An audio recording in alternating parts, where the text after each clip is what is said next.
through our type, Absolutely. Our type of music. So keep on keeping on. Let me just take this time to once again welcome you to Gabz FM, Nikita Makwana.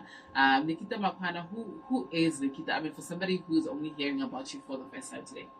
I always say that, who is Nikita? This question is quite tricky because it's very difficult. It's very difficult to answer. And the first thing that you start talking about is the accolades, the qualifications, what you do, professionally. So my name is Nikita Makwana. I'm from Kasani. Nice. I think now I can boldly say I'm from Kazungula. Everybody knows where Kazungula is because there is a bridge. Before we went to... the girl I grew up in Kazungula. I married in Malalatau. Malalatau, yes. So professionally, I'm a Chinese language and culture instructor.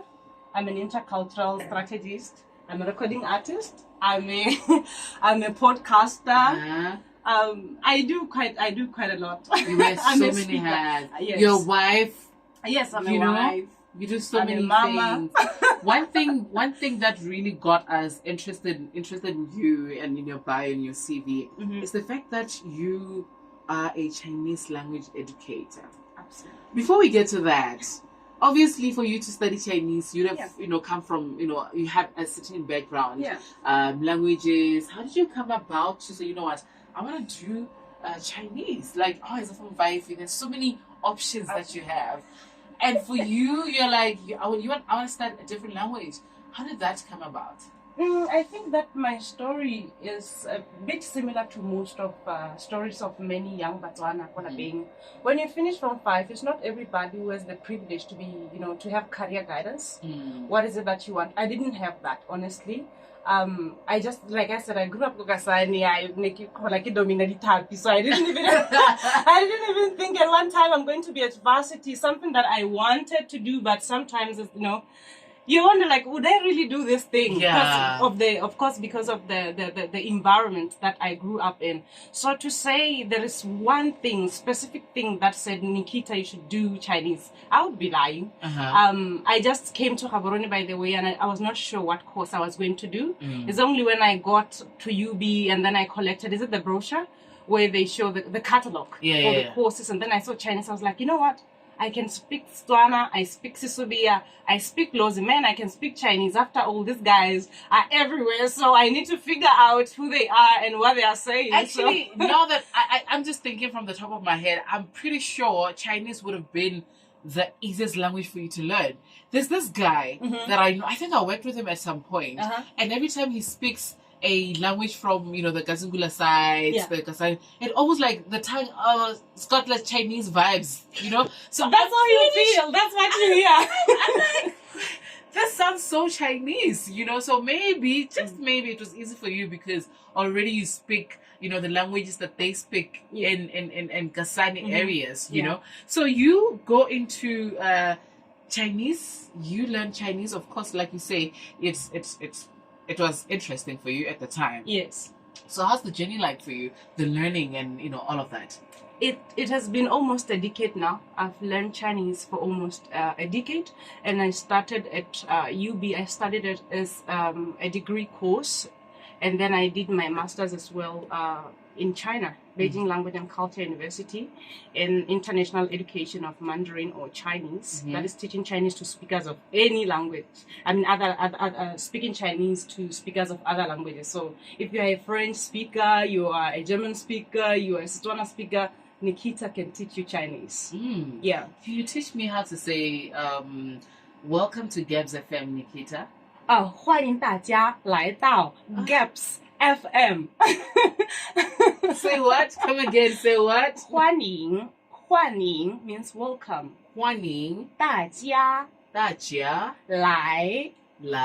到 Gabz FM. Gabz. So what is the switch in I don't know, you sound different. Yeah, you sound it sounds like it's not you. Of course, because when you speak a different language, there are many things involved. There are tones there Chinese is a tonal language. So sometimes I hear people saying, when you speak Chinese, Nikita, your voice changes. Of course it does. It's a different language. Yeah. So I have to change the way I'm speaking. Setswana is also a tonal language, by the way. There are many similarities between Setswana language and Chinese language. For example, we have tones in Setswana. You know, sometimes you can say mme, and you can also say me. We have the same in Chinese. We have Chinese is a tonal language. So you're going to have like some kind of the zigzags when you're speaking. Those are called tones. Like 欢迎大家来到 Gabz FM. Oh my God! I'm just with my deep voice. How am I gonna do it? Like one kwa. No, you just once you master the tones, you master the basics. You're just gonna be flowing. It's a language just like any other language. What makes it difficult is not the language, but being unfamiliar with it. Yeah. So you can learn any language. Basically. No, I totally get it. I totally get it. And of course, you then decided to start something, Language Hub. Yeah. You know, let's talk about that. Wow. I think that when I started International Language Hub, I was not thinking about running a business. For me, it was about how can I make money from what I know. I can speak Chinese. People are working with the Chinese. There are Chinese everywhere in Botswana. And I was like, you know what? Instead of just finding employment, finding a job, I could do something with what I have, enterprising my skills. I do not only speak Chinese, by the way.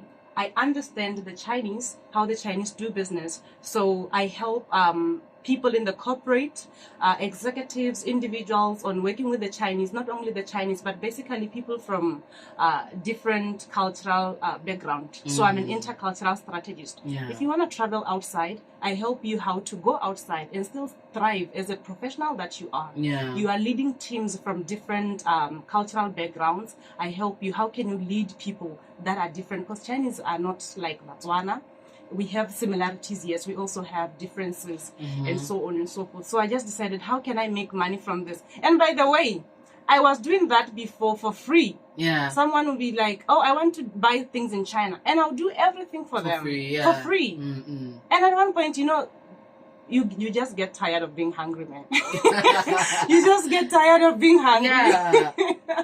Oh my God. A girl from Kazungula, you know, starting their own business, International Language Hub. How old is this? And of course, I want you to speak to the challenges that comes with, you know, being in the industry that you're in. The language industry, the culture. This is a very smart move. I mean, it's not every day you hear somebody saying that you know, making money out of, you know, language. I mean, it's not something that, like I say, when you go to varsity, as a young Motswana, you want to become a doctor, you want to become a nurse, you want to, you know, those mainstream, you know, career paths. But for you, you decided to go into something that is totally different, and now you're making money out of it. So how is, you know, the industry like? Wow. I think that exposure is everything. And you might be seeing International Language Hub run by Nikita. But where did I get the inspiration? I studied and I lived in Beijing. The school where I was studying is called Beijing Language and Culture University. So it's the best language school or university in China.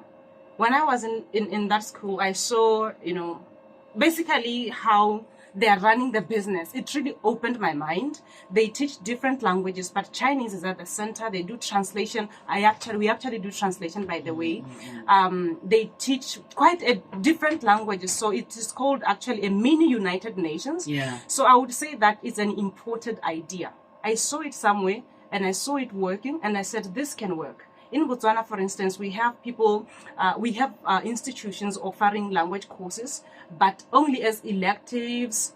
So when I thought of International Language Hub, I was looking at, you know, running a fully fledged institution that focused on training, on language teaching and training on intercultural intelligence, intercultural competence. How do I work with people from outside? We are living in a globalized world. And you know how COVID has taught us that you can work from the comfort of your home. You can teach English in your house. You can teach Chinese in your house. And by the way, I started International Language Hub in 2020, right in the middle of COVID. Yeah. Yes. And I was like, I have to do something with my life. And I started, advertising, hey guys, I'm teaching Chinese. And people were signing up. And not only from Botswana, from the UK, from India, from South Africa, from different parts of the world.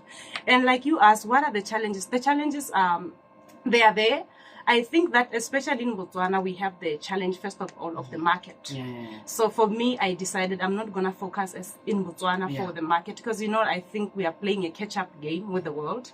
So I said, I'm not going to look at... People now are still asking, so what are you doing up to this hour? People are asking me, what are you doing with Chinese? Because they don't understand. They don't see the power in languages. Yeah. So basically just breaking into the market and trying to convince people that this is something that is doable and this is what we do and this is how we can help you. Basically just getting it out there, building the rapport was one of the challenges. Let me ask you this. As I'm so inspired, by the way, by what you do and what you are.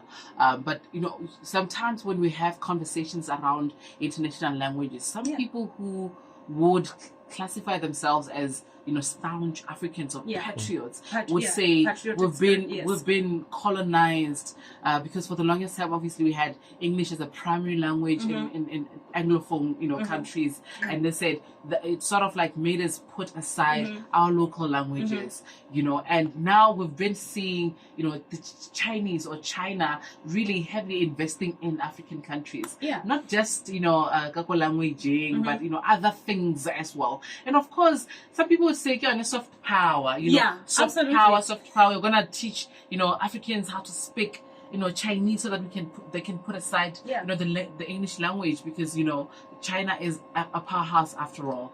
So what is your thoughts about this, about Africans learning languages like Chinese? I have actually heard people say, why don't you teach Setswana? Like that language we speak in the Kasibula, language that we speak. And why don't you teach Sisobia? I actually, in my International Language Hub, we have one of the less selling courses is Setswana. And people who are taking Setswana are basically foreigners who are coming into Botswana. So I also look at it differently, and I always teach my students that I'm not teaching you Chinese so that you can be Chinese.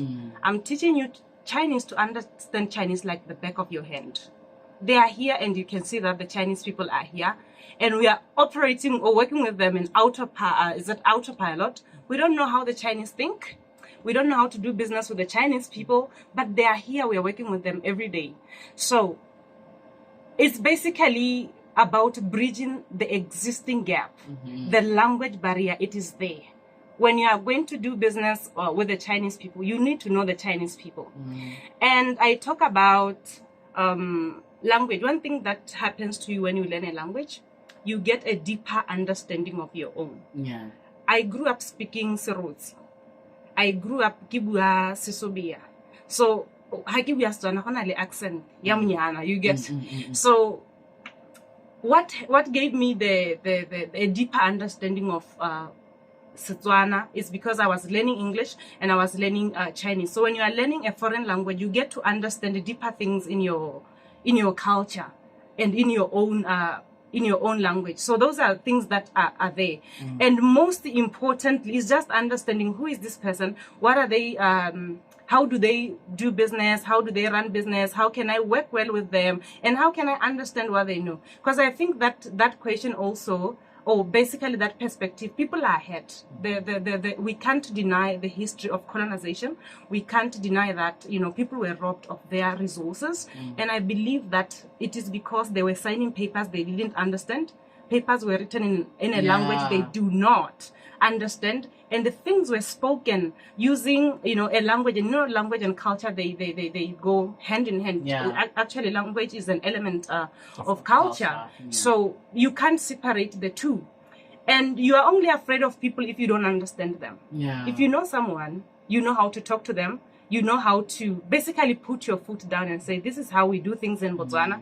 And when somebody does something like, no, we don't do that here. And you can only do that if you understand their culture, if you understand their language. Because in language, there is what we call is non-verbal cues. Yeah. And that is very common in the Chinese language. It's called Weiwan. How do I say Weiwan in English? Like the Chinese people are not direct. They're not as blunt as people from the West. They're not as blunt as us. So every time I work with the Botswana here who are working with the Chinese people, one of the challenges they have is in the culture. Like, I thought the Chinese people said I should do this. They don't say things directly. Yeah. So you have to understand that. And the best way to understand that is to know their language and to understand their culture. It puts you in a better position. That's why I also talk about cultural intelligence, basically your ability to work with anyone. Absolutely amazing. It's just gone 9:52, and today on the show we have Nikita. Nikita Mapana wears so many hats. For me, she's a girl from Kazimvula, stand up, you know. She holds a master's degree in international education of Chinese from Beijing language, and she is a Chinese instructor. Yes. You know, she teaches Chinese, but also she teaches other languages. I think that's what I like really about, you know, International Language Hub. Yeah. You're not saying, okay, because I know Chinese, I'm only going to teach you Chinese. Yes. You have other languages. And fun fact, you say Setswana is like the least. Yes. Why is that? Because Botswana speaks Setswana. So they don't come for What about Chinese? Do they come for Setswana? Actually, you know, because I have Chinese friends who are coming to Botswana, and I understand that when we talk about language and we talk about culture, we should not only be on the receiving end of other people's cultures. We should not only be at the receiving end of the other people's languages. Yeah. So I go out to the Chinese people and I advertise Setswana. Do you know that when you go to China to study, learning Chinese is a requirement? Like you can't. Yes. Yeah. You have to spend a year. You have to spend a year Chinese. learning. But here in Botswana, we don't have that. Yeah. And it's something that I would really want to see happening. So that people come to Botswana, sit down, learn how we do things, learn our culture, learn how we operate, and operate with us based on how we do things, because it's our country. That, actually, when I think about it, UB must do that. For international students. You must come for a year and learn Setswana, and it should be a prerequisite. You know, it should be a must, because we can't be operating with people from guessing. And you know, I actually got to appreciate that about the Chinese people. When you go to China, you are in China, and the things are done the Chinese way. Yeah, when you get to Rome, you do what the Romans do. You do what that. Absolutely. Somebody says, product made in China. Therefore, investing in Chinese language is and will be advantageous in the near future. Absolutely amazing. 9:54 is your time. Let's quickly do this. And of course, if you want to have a conversation with Nikita, do that on the other side of this.